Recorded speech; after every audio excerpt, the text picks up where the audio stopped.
On the day Ethan got his big break with a job in the city, he did something he'd never done before. He bought me a massive bag of imported chocolates. It must have cost him at least $50. Before the chocolate could even melt in my mouth, Ethan looked at me with a serious face. "Only one a day, Lola. By the time you finish them, Serena and I will be back to get you." Terrified, I spat the chocolate out and grabbed his arm, begging him not to leave me behind. Ethan frowned, his eyes filled with pain. He whispered that his savings were only enough to get one person settled in the city. Serena was an orphan. He couldn't let her feel abandoned again. Ethan gently stroked my hair and made a promise. "1 year, Lola. I swear I'll come back, take you to the city, and get you the best doctors."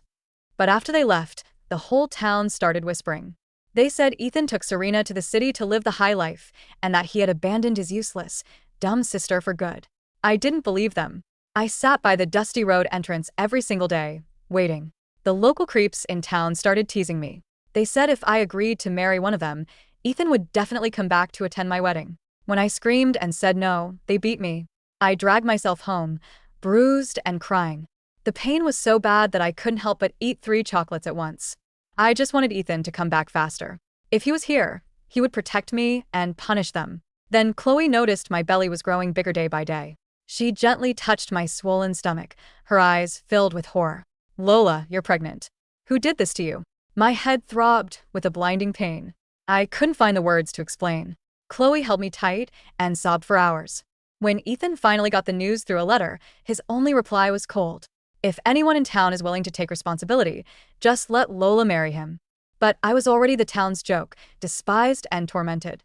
I couldn't survive the brutal labor, and I died giving birth in a cold, dark room. When I opened my eyes again, I was still standing by the dusty road entrance, waiting for Ethan and Serena just like I did every day. The only difference was that those creeps didn't bother me anymore. They didn't even look at me. It was only when they gathered near the old gas station to smoke that I could hear their muffled laughter, and it sounded like they were talking about me. I drifted closer to listen. Lola was crazy, sure, but she was easily the prettiest girl in this godforsaken town. Lucky for us, she was slow. Otherwise, her brother would have taken her to the city long ago.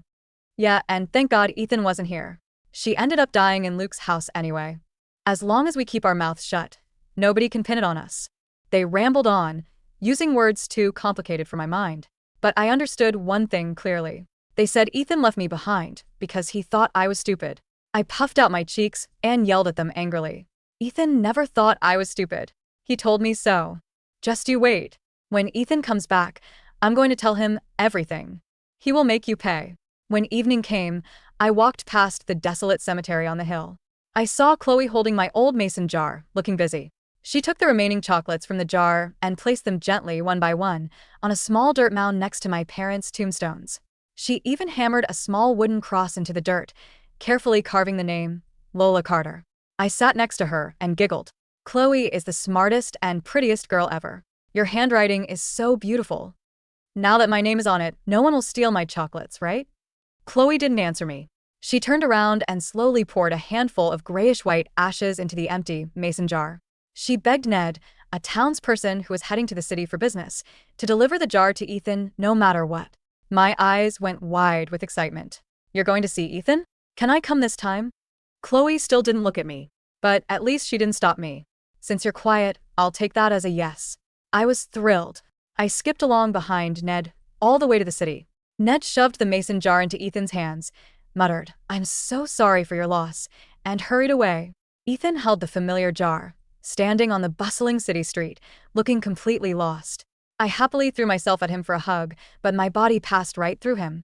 Serena, looking elegant and stylish, walked out of their apartment and asked softly, "What is it, Ethan?" Ethan frowned, staring at the jar in his hands. "Isn't this Lola's jar? That guy just told me he was sorry for my loss and ran off. Did something happen to Lola?" Since moving to the city, Serena had painted her nails a beautiful bright red, and she wore shiny silver bracelets on her wrists. She looked so pretty. She giggled and took the jar from his hands. "Ethan, you know how Lola is. She probably ate all the chocolates and begged Ned to bring her precious jar to you, just to trick you into buying her more. You can't keep spoiling her like this. Besides, she's about to be a mother. Too much sugar isn't good for the baby." Hearing her words, tears welled up in my eyes.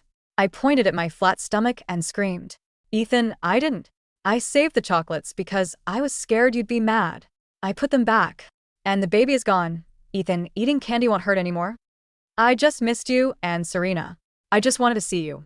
But Ethan didn't look at me. He couldn't hear a thing. He seemed to notice something and said, "The jar feels a bit heavy. Is there something inside?"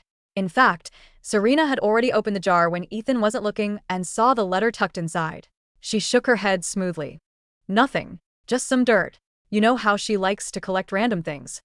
With that, she walked over to the corner of the yard and poured the gray ashes onto the soil beneath the tree, using it as fertilizer. The gray dust instantly buried the letter deep underground. Ethan sighed, looking a bit guilty. "Do you think I was too hasty in letting Lola get married?"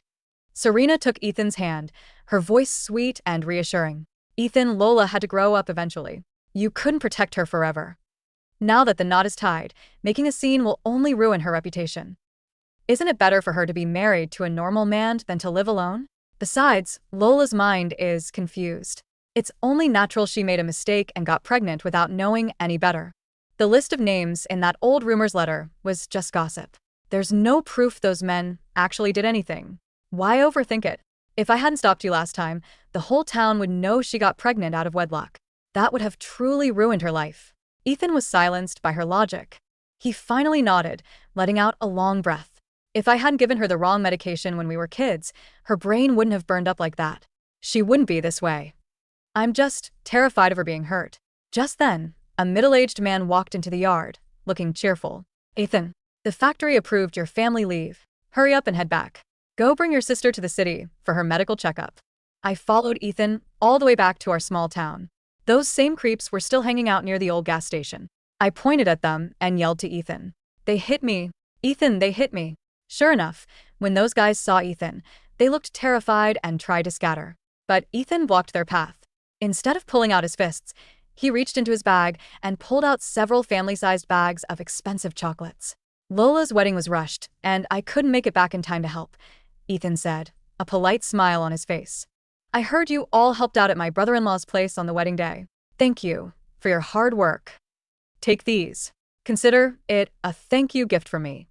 He began handing out the chocolates to them one by one. My eyes turned red with anger. I tried to knock the chocolates out of his hands, but my fingers just passed through the air. Serena also smiled and helped hand them out. When only a few chocolates were left, Ethan gently stopped her. He whispered to Serena, "Lola loves these. Let's save the rest to satisfy her sweet tooth." But I didn't want any chocolates. I pointed at those ugly faces, crying out my pain. Luke slapped me and tied me up with ropes. Zach and Wes stuffed rags in my mouth, so I couldn't scream. They beat me every time I cried. They said if I didn't want to marry Luke, they would beat me until I did. "Ethan, why aren't you protecting me anymore?" I sobbed, staring at him, but he still wouldn't look at me. I was so frustrated that I scratched my arms, leaving deep red marks. In the past, if Ethan saw me scratch myself, he would cry from heartbreak. But now, he didn't even turn his head. Behind us, the creeps burst into mocking laughter. Wes, the leader, smirked and called out, "Ethan, you've got some real patience. We respect that." Ethan frowned, not quite catching the sarcasm in his tone. Before he could ask, Serena pushed him toward our old house. Wes popped a chocolate into his mouth and stared at Ethan's back, muttering, "Does Ethan really not know the crazy girl is dead?" One of his lackeys sneered. "Didn't Chloe send him a letter? He's probably just a coward. He sees there are more of us and doesn't dare to start a fight. Or maybe he wanted that useless sister dead anyway. She was just a burden. Look at that gorgeous girl Serena next to him. They aren't even blood related. If you were him, wouldn't you prefer her?" Hearing their words, I forgot how to cry. So, Ethan was tired of me. I followed him home quietly, keeping my distance. When we pushed the door open, the house was a complete mess. The chicken coop was empty, with only a few feathers scattered on the ground. Ethan sighed. Lola really didn't listen to a word I said. But I did listen. I took care of the 5 chickens Ethan left behind, feeding them 3 times a day. They grew into big, fat hens and laid so many eggs. But Luke said that since he married me, everything in the house belonged to him. He said if I didn't let him take them, he would burn our house down. Before Mom died, she told me this house had to be kept for Ethan's future wedding. I didn't dare let him burn it. So I just huddled in the corner, watching Luke strip the house bare, not even daring to make a sound. "Ethan, you guys are back?" Chloe stood at the gate, her face deadly pale. Ethan hid his disappointment and forced a smile. Chloe, is Lola at her husband's place? Could you call her back for me? Tell her I'm not mad at her anymore. She doesn't need to hide. Chloe gripped the doorframe so hard her knuckles turned white. Her voice trembled violently. Ethan, did Ned not give you the mason jar? Lola, she died weeks ago. Chloe, Lola was slow, but how can you make up a sick joke like this? Serena interrupted, her face tight. Before Chloe could speak, Serena stepped forward, forced a stack of bills into Chloe's hand, and whispered sharply, if Lola doesn't want to come back tonight, that's fine. Take this money and give it to your father. Ask him to help us organize a town barbecue tomorrow. Since Lola got married, we should at least throw a nice reception for the town to make things right. Chloe opened her mouth, but looking at the money, she swallowed her words, gripped the bills, and walked away in silence. The next day, Chloe's family arrived. When they saw the backyard decorated with bright red roses and ribbons, they froze in shock. Chloe's father spoke with a stutter, his voice shaking with anger. Ethan, is this party really for Lola? Ethan, busy hanging up a red banner, smiled and nodded. Yes. I wasn't here when she got married, and I felt terrible about it. Lola has her issues. As her family, we should pay for this reception to show our appreciation to her husband's family. It's the right thing to do. Before he could finish, Chloe's father began to tremble with rage. He threw the money hard onto the ground and turned on his heel. At the gate, he spat out bitterly. Everyone in this town knows why Lola ended up the way she did. You went to the city and lost your damn mind, didn't you? Helping the Millers throw a party after what they did? You're going to burn in hell. Ethan Carter. With that, Chloe's family stormed off. Serena chased after them, grabbing Chloe's arm, demanding an explanation. Chloe pointed toward the cemetery on the hill, tears streaming down her face. Lola is dead. Luke Miller tortured her to death. Both she and the baby are buried in the dirt right now. You didn't come back to protect her. You pushed her into that hellhole instead. And now that she's gone, you're helping the Millers celebrate? What kind of sick brother are you? Serena stumbled back into the yard, her face white. Ethan was busy washing the grill. He muttered angrily, I don't know what's wrong with that family. If they don't want the money, we'll find someone else to cater. Serena opened her mouth, trembling. But before she could speak, a loud commotion came from the front gate. It was a sound I knew all too well. It's the bad guys from the gas station. They're here to steal our things again. I hid behind Ethan, but he stood up with a warm smile to welcome them. The man leading them was Luke Miller. With the other creeps cheering him on, Luke walked up to Ethan, acting meek, and muttered, Long time no see. Ethan looked past him, searching for me. When he saw no one, disappointment flashed in his eyes. Is Lola still mad at me for coming back late? Is she refusing to see me? Realizing Ethan was completely in the dark, Luke's attitude changed instantly. Seeing more townspeople gathering, he pulled Serena out of the yard. Scared he would hurt her, I quickly followed them. Once out of Ethan's sight, Luke sneered and shoved his hand out. Where is the monthly cash you promised? Pay up, or I'll tell Ethan that you are my biological sister, Serena Miller. Let's see if he still keeps you in his fancy city apartment after that. I froze.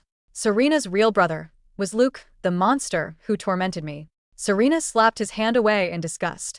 You have the nerve to ask for money? Lola died weeks ago. How dare you keep that from me? Luke scratched his head, looking bored. You told me to marry her and keep her locked up in this town, so she couldn't go to the city. You didn't say I couldn't touch her. Besides, she was weak. She died during labor after just a few times. Who knows whose bastard she was carrying anyway? Serena's body shook with pure rage. She slapped him hard across the face. She was pregnant, you idiot. How could you treat her like that? Enraged, Luke grabbed Serena by the throat, pinning her against the wall. Other women survive pregnancy, just fine. She was just fragile. She deserved to die. And who cares about the baby? They were both useless baggage. I screamed at him, begging him to let her go, but it was useless. Nobody could hear me. Luke growled a threat, telling Serena she had to pay him before she left for the city, or he would expose her. Just then, Ethan's cold voice rang out from behind them. Luke, what the hell are you talking about? The silence that followed Ethan's voice was heavier than the humid, dust-choked air of our dying town. Luke's hand froze on Serena's throat. He blinked, his grease-stained face twitching as he slowly turned his head. Serena's eyes dilated with a terror so profound she looked like a cornered animal, her beautiful red nails clawing uselessly at Luke's thick, hairy wrists. Ethan? Serena croaked, her voice thin and reedy, a stark contrast to the A sweet, melodic tone she always used in their city apartment. It's not what it looks like. He's crazy. He's trying to extort us. Ethan didn't look at her. His eyes were fixed on Luke. They were wide, unblinking, and entirely hollow. What did you say about Lola? Ethan asked. His voice wasn't loud.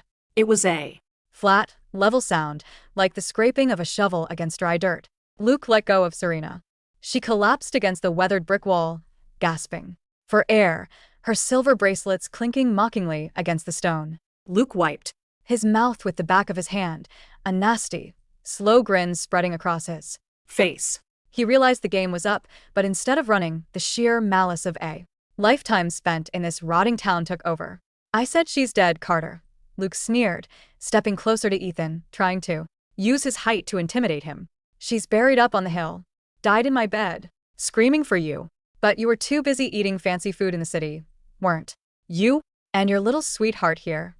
He pointed a thick, dirty finger at Serena, who was shaking violently on the ground. She paid for the whole thing. She didn't want her idiot sister ruining her sweet life. She's my sister, Ethan. We share the same blood. We planned it before you even packed your bags. I stood right between them. I waved my hands in front of Ethan's face. Ethan, don't listen to him. I'm right here. I'm not in the dirt. But my voice was just the rustle of dry leaves in the wind. Ethan didn't even blink. He just stared at Luke, his face so pale it looked like wax. You're lying, Ethan whispered. It wasn't an accusation. It was a plea. He was begging the universe to let Luke be a liar. Ask her. Luke laughed, a wet, ugly sound. Ask the girl you've been sleeping next to. Ask her what she did with that jar Chloe sent you. Ethan slowly turned his head toward Serena. His movements were stiff like a wooden puppet. Serena was crawling backward on her hands and knees, her eyes darting toward the gate. The jar. Ethan murmured. The jar with the ashes. You said it was dirt. Serena. You said she collected random things. Ethan, please. Serena sobbed, reaching out to grab the hem of his trousers. She was a burden. She was always going to drag you down. You would have spent your whole life changing her diapers, wiping her drool. I did it for us. I did. It's so we could have a future. Ethan didn't kick her away. He didn't scream.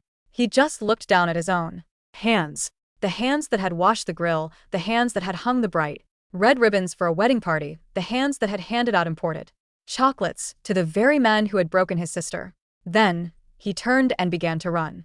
He ran past the decorated yard, past the red roses and the stupid, bright banners he had hung up for a wedding that never existed. He ran so fast he tripped over a stray root, tumbling into the dirt, but he scrambled right back up, his hands covered in filth. I chased after him, my ghostly feet making no sound. Ethan, slow down. You'll hurt yourself. He reached the corner of the yard where Serena had poured the gray ashes. He fell to his knees beneath the young maple tree. The soil was damp from the morning dew. Ethan didn't look for a shovel. He began to dig with his bare fingers. He clawed at the earth, tearing his nails, drawing blood that mixed with the dark dirt and the grayish-white dust of my bones. He dug like a madman, his chest heaving with ragged, choking breaths. Lola, Lola, he muttered, over and over, his voice cracking. Finally, his fingers hit something solid. It was a crumpled, soil-stained piece of paper buried beneath the roots. It was the letter Serena had hidden. He pulled it out, his hands shaking so violently he could barely unfold it. I sat beside him, leaning my chin on his shoulder, trying to read the words with him. Ethan, if you are reading this, Lola is dead. She died on a Tuesday, in the dark. I am sending you her ashes because I know the people in this town will never let her rest, and I know Serena will try to hide the truth from you. Serena met Luke the night before you left for the city. I saw them by the old well. She gave him money, your savings, Ethan. She told him to marry Lola, to keep her locked up, and to make sure she never, ever came to the city to burden you. She told Luke that if Lola died, it would be even better. They did terrible things to her, Ethan. Luke and his friends. They beat her when she cried for you.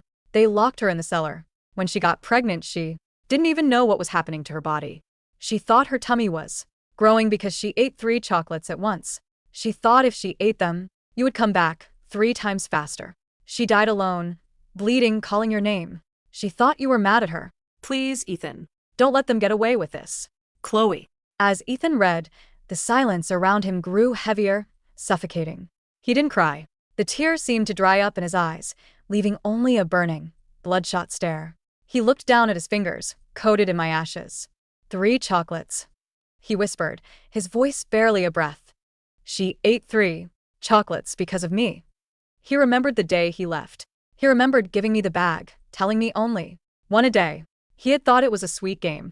He hadn't realized he was setting a countdown for my torment. I killed her, Ethan said, his voice dropping into a register I had never heard before. It was cold, hollow, and utterly devoid of life. I left her here too. Deep. I tried to hug him. I wrapped my arms around his neck, screaming, "No, Ethan. It wasn't you.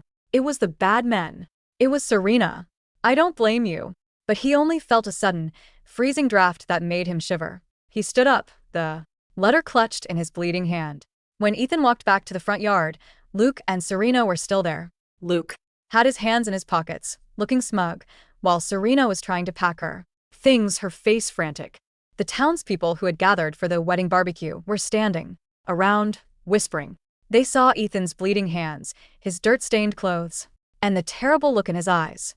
The whispers died down instantly. Wes and Zach, the creeps from the gas station, were leaning against the fence, still chewing on the expensive chocolates Ethan had given them. Ethan walked straight up to Luke. "Where is she?" Ethan asked. Luke mocked him. "I told you, she's in the dirt. Go cry to the crows, Carter." Ethan didn't hesitate. He reached out, grabbed Luke by the collar of his dirty shirt, and slammed him against the wooden fence with a force that splintered the planks. "Who else?" Ethan's voice was quiet, but it carried across the entire yard. Luke tried to punch him, but Ethan didn't even flinch. He took the blow to the jaw, his head snapping back slightly, but his grip on Luke didn't loosen. Instead, he drove his knee hard into Luke's stomach. Luke gasped, collapsing forward, but Ethan caught him by the hair and pulled his face up. "Who else touched her?" Ethan asked again. Wes and Zach stepped forward, their smug smiles fading. "Hey, Carter, back off. The girl was a dummy anyway. She didn't know the difference." Ethan looked at them. He looked at the chocolate wrappers littered on the ground. "You ate her chocolates," Ethan said, a strange, terrifying smile appearing on his face. "You took what was hers." Before anyone could react, Ethan let go of Luke and lunged at Wes. He didn't fight like a city man. He fought like a wild animal. He threw Wes to the ground, pinning him, and began to rain blows down on his face. The sound of flesh hitting bone echoed through the quiet yard. Zach tried to pull him off, but Ethan swung around, grabbing a heavy iron grilling fork from the table, and drove it into Zach's thigh. Zach screamed, falling to the ground, clutching his bleeding leg. The townspeople gasped, scattering in terror.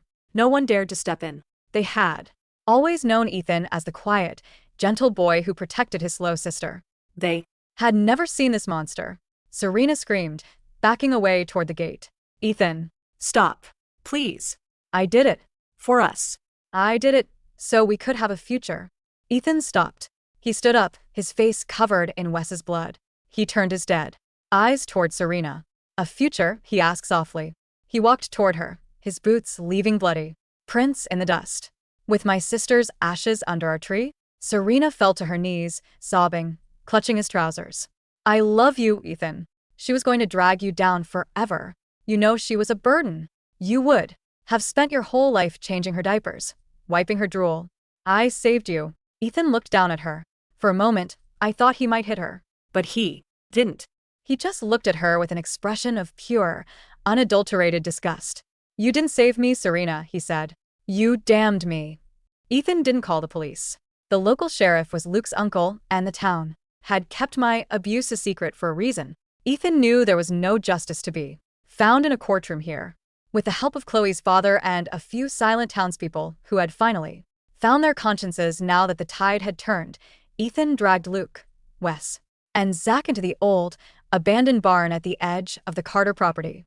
They were tied up, their mouths stuffed with the very rags they had used on me. Serena was forced to sit in the corner, her hands bound with the heavy ropes Luke had once used to tie me to the bed. Her beautiful city clothes were torn and stained with manure. Her bright red nails were chipped and bleeding from trying to untie herself.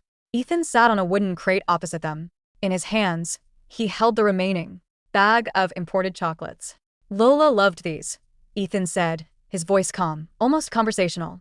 He took One out, unwrapped it, and laid it on the dirt floor in front of Luke. She Thought if she ate 3 at once, I would come back faster. She was so smart. She figured out a way to make time go quicker. He looked up, his eyes reflecting the dim light filtering through the cracks in the barn walls. But you didn't let her eat them in peace. Ethan stood up. He walked over to Luke, who was shaking with terror, muffled whimpers escaping his gag. Chloe told me how you died, Lola. Ethan whispered into the empty air of the barn. I was sitting on a beam above him, watching. She said you were cold. She Said you didn't have any light. Ethan kicked the chocolate into the dirt. I'm going to make sure they are very cold, Lola. And they won't have any light, either. Ethan didn't kill them immediately. That would have been too merciful. Too quick. Instead, he rebuilt the chicken coop. He forced Luke and his friends to work the fields, their ankles chained together, under the watchful eye of Chloe's father. Every day, they were fed only the bitter, rotting scraps that Luke had once forced me to eat. And Serena.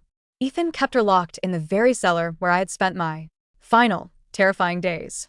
Every evening, Ethan would go down to the cellar. He wouldn't speak to her. He would only bring a single candle, light it, and place a single chocolate on the cold stone floor, just out of her reach.